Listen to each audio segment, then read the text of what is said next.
Boa tarde, meio-dia, quarta-feira, 26 de fevereiro de 2025. Começa agora o TJ Minas Notícias com os assuntos que são destaques no Poder Judiciário.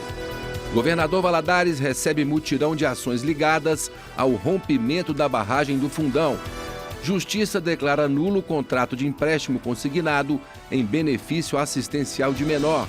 TJMG lança oficialmente o documentário sobre Chica da Silva. E ainda, campanha do Conselho Nacional de Justiça defende direitos de crianças e adolescentes. Estes são os destaques da edição de hoje. Eu sou Cid Marcos e este é o TJ Minas Notícias, primeira edição. Governador Valadares recebe mutirão de ações ligadas ao rompimento da barragem do Fundão. Mércia Lívia.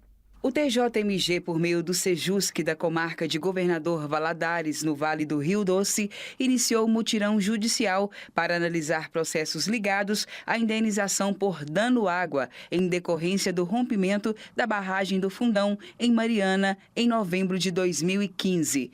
A abertura do mutirão contou com a presença do presidente do TJMG, desembargador Luiz Carlos Correia Júnior, do terceiro vice-presidente do TJMG, desembargador Rogério Medeiros, do Corregedor-Geral de Justiça de Minas Gerais, desembargador Estevão Luquezes de Carvalho, do Superintendente Administrativo Adjunto do TJMG, desembargador Vicente de Oliveira Silva, da juiz auxiliar da Presidência, Marcela Novaes, e do juiz auxiliar da terceira vice-presidência, Ricardo Veras.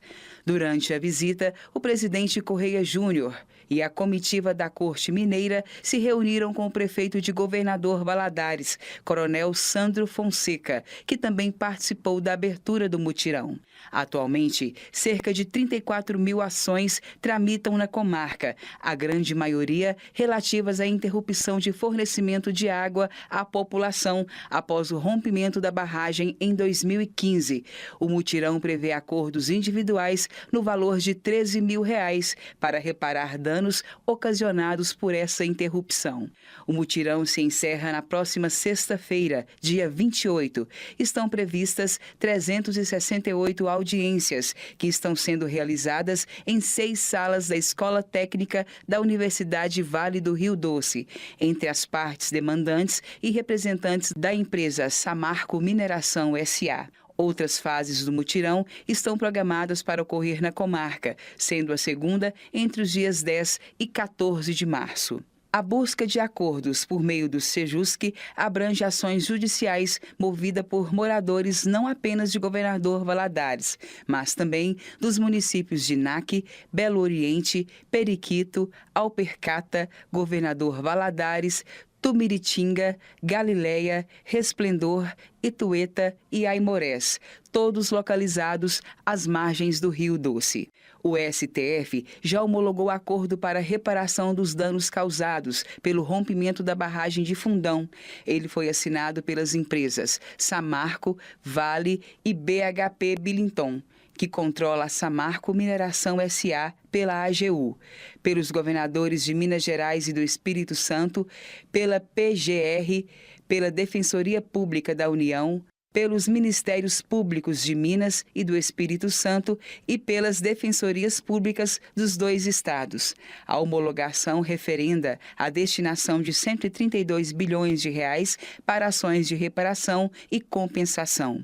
O presidente Correia Júnior classificou o mutirão de Governador Valadares como um momento histórico para o estado de Minas Gerais, após quase 10 anos do rompimento da barragem do Fundão. Segundo ele, o mutirão de Governador Valadares é uma grande oportunidade para quem foi prejudicado pelo rompimento da barragem, pois poderá colocar a fim um processo que se arrasta por quase 10 anos.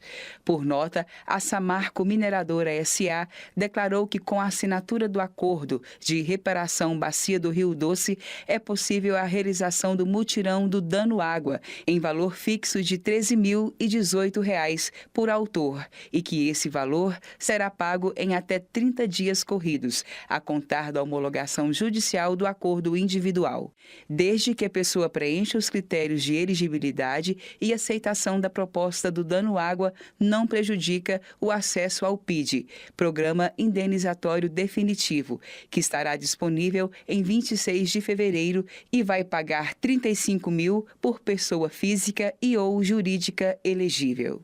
Do Tribunal de Justiça de Minas Gerais, Mércia Lívia.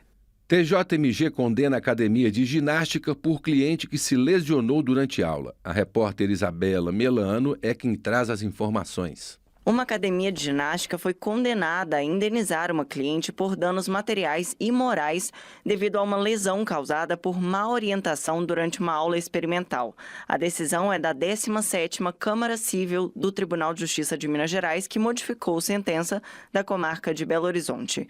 A mulher, assistente social de profissão, ajuizou a ação contra o estabelecimento, alegando que, em 8 de outubro de 2018, se dirigiu ao local para uma aula experimental de treinamento funcional. Durante o aquecimento, o instrutor pediu que a aluna, então com 54 anos, fizesse um polichinelo. Ao executar o exercício, ela sentiu uma forte dor no joelho e caiu. De acordo com ela, o professor minimizou o fato e recomendou que ela fosse embora e colocasse gelo na área dolorida, dizendo que no dia seguinte estaria tudo bem. Segundo ela, o instrutor não ofereceu apoio e continuou dando aula normalmente para as outras alunas. No dia seguinte, a mulher se submeteu a uma ressonância magnética que detectou o rompimento do ligamento cruzado. Ela pleiteou indenização por danos materiais porque teve que custear 40 sessões de fisioterapia. Pediu ainda indenização por danos morais, já que, segundo a funcionária pública, o período de licença médica afetava a contagem de tempo funcional e adicionais de serviço. A academia se defendeu, afirmando que não se tratava de uma aluna, pois a mulher não se matriculou e nem firmou contrato de prestação de serviços. Sendo assim, a academia não teve responsabilidade pelo acontecido. Em primeira instância, o pedido da assistente social foi julgado improcedente. Diante disso, ela recorreu. O relator, desembargador Baeta Neves, considerou que os prejuízos na carreira da funcionária pública não foram devidamente comprovados. Contudo, ficaram demonstradas as perdas materiais relacionadas ao tratamento da lesão no joelho e a necessidade de despesas futuras. Esses valores deverão ser apurados na fase de liquidação da sentença. Ele também reconheceu os danos morais e fixou a indenização em R$10 mil. Segundo o magistrado, o fato de se tratar de uma aula experimental não afasta a responsabilidade da academia. Do Tribunal de Justiça de Minas Gerais, repórter Isabela Melano. Justiça declara nulo o contrato de empréstimo consignado em benefício assistencial de menor. Os detalhes com a repórter Sandra Pedrosa. A Justiça Mineira declarou nulo o contrato de cartão de crédito consignado que incidia sobre o benefício assistencial chamado LOAS, de titularidade de uma criança de 4 anos. A instituição financeira responsável pelo empréstimo foi condenada a indenizar o menino por danos morais em R$10 mil. A sentença da juíza Patrícia Frois Dairel, da primeira vara civil da comarca de Ibirité, na região metropolitana de Belo Horizonte, também determinou a cessação definitiva dos descontos e o cancelamento imediato do cartão de crédito. A ação foi ajuizada pelo menino, representado pela mãe, que afirmou ter solicitado um empréstimo consignado a ser debitado do benefício que a criança recebe do INSS. Mas ela alegou ter sido surpreendida pelos altos valores descontados do benefício. Ao contactar o banco, descobriu que os débitos se referiam a um cartão de crédito que não havia sido contratado. A mãe pediu em caráter liminar a imediata suspensão dos descontos, a restituição em dobro das quantias debitadas, além da reparação por dano moral. O banco sustentou que a contratação do empréstimo e com cartão consignado era legítima, tendo sido confirmada pela cliente. A magistrada, ao analisar a petição inicial, concedeu o pedido liminar e determinou a imediata oitiva do Ministério Público de Minas Gerais. O órgão requereu a intimação das partes para apresentarem documentos que comprovassem que houve autorização judicial para a celebração do negócio jurídico. Apesar de intimados, nem a mãe, nem o banco banco comprovaram a existência da prévia autorização judicial para a averbação do contrato em benefício da criança. O parecer do Ministério Público opinou pela declaração de nulidade dos contratos, porque as formalidades legais não foram observadas. A juíza Patrícia Frois Dairel disse que, mesmo que o consumidor atue com culpa ao procurar o banco para realizar o empréstimo em nome de terceiro incapaz, tal fato não exime o fornecedor, que também concorre para a concretização da contratação. Ainda segundo a juíza, a mãe não desejava o cartão de crédito, apenas o empréstimo consignado.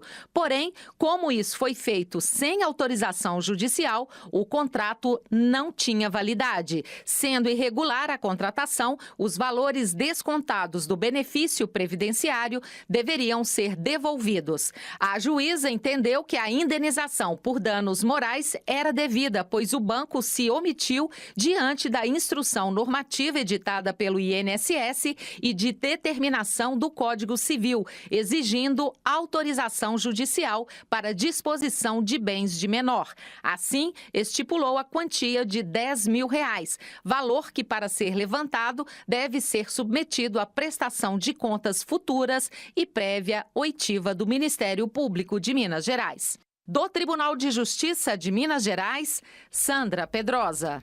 A seguir, TJMG lança oficialmente o documentário sobre Chica da Silva e ainda, campanha do Conselho Nacional de Justiça defende direitos de crianças e adolescentes. Voltamos em instantes.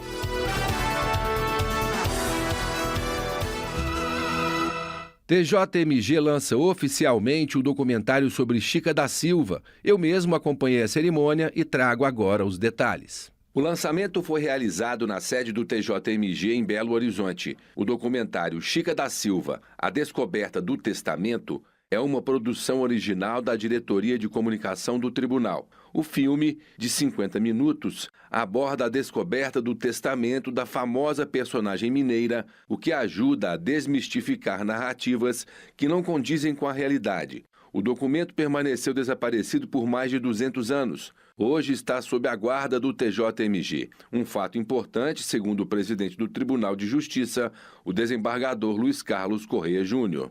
Nós temos inúmeros documentos históricos que devemos conservar e não apenas isso, devemos também divulgar, porque são fontes históricas primárias e que devem ser estudadas e o passado ensina o presente, nós temos que ter essa noção. E o Tribunal de Justiça demonstra uma preocupação muito grande, não apenas com o acervo histórico, mas com o aspecto cultural. E por isso estamos divulgando esse vídeo, esse documentário, que demonstra não apenas o achado desse testamento, mas o que nele se contém e a importância disso para a história do Brasil. A juíza Lívia Borba, na época diretora do Foro da Comarca do Cerro, que recebeu o testamento e deu encaminhamento para a divulgação, falou um pouco sobre este processo. Esse documento estava num cartório da Comarca do Cerro e quando eu assumi a comarca, o tabelião me entregou o documento e eu entendi que o lugar ideal para dar maior divulgação seria na memória do judiciário. Então ele foi remetido para cá, é um dos poucos documentos que demonstram que os 12 filhos de Chica da Silva também eram filhos de João Fernandes, tem um valor histórico imensurável. Agora, estamos aqui todos ansiosos para ver o documentário feito pelo Tribunal de Justiça. O filme traz à tona informações sobre a personagem que são desconhecidas pelo grande público, como explica a historiadora Júnia Furtado. É sempre importante um documento público voltar ao seu local de origem e ser guardado por uma instituição pública. Então, de partida, a gente tem que celebrar o retorno de um documento público a uma instituição pública que abre para consulta esse livro de testamentos. Não tem só o testamento da Chica da Silva, tem vários outros testamentos durante um período alargado do Tijuco, do Arraial do Tijuco. E no caso da Chica da Silva, ele vem corroborar a maior parte das informações que eu já tinha encontrado em outros documentos, mas sempre tem uma novidade, sempre tem coisas novas, são pequenos detalhes, não tem nada assim que vai mudar radicalmente a história da Chica da Silva, mas tem novidades, como que ela dispôs os seus bens, como que ela morre e como que os filhos, como que é processado o testamento, quando que ela dispõe desses bens. O documentário Chica da Silva, A Descoberta do Testamento, pode ser visto no canal do Tribunal no YouTube. Anote aí, @TJMG Oficial. Do Tribunal de Justiça de Minas Gerais, repórter Cid Marcos. Campanha do Conselho Nacional de Justiça defende direitos de crianças e adolescentes. As informações com o repórter Bruno Moreira. A proteção de crianças e adolescentes está no foco da campanha Bloco do Respeito, que pelo segundo ano consecutivo conta com a participação do Conselho Nacional de Justiça durante o Carnaval.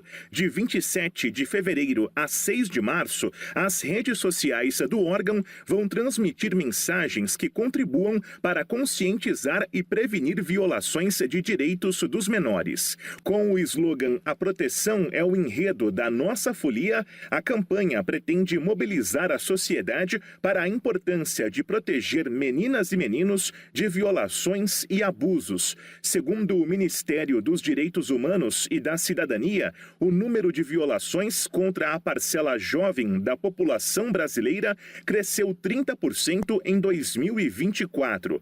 Maus tratos, negligência e abuso sexual foram as violações mais denunciadas. As mensagens reforçam a importância dos canais de denúncia e orientam sobre medidas que devem ser tomadas em casos de importunação sexual. A campanha também inclui postagens sobre igualdade e respeito aos direitos de todas as pessoas, independentemente de origem, gênero ou orientação sexual. Da agência Rádio Web, Bruno Moreira. O TJ Minas Notícias fica por aqui. Você pode acompanhar também pelo YouTube, na íntegra, e com imagem direto aqui do estúdio da Rádio TJ Minas. Acesse o portal tjmg.jus.br. No fim da página, há links de acesso à TV TJ Minas e também à Rádio TJ Minas.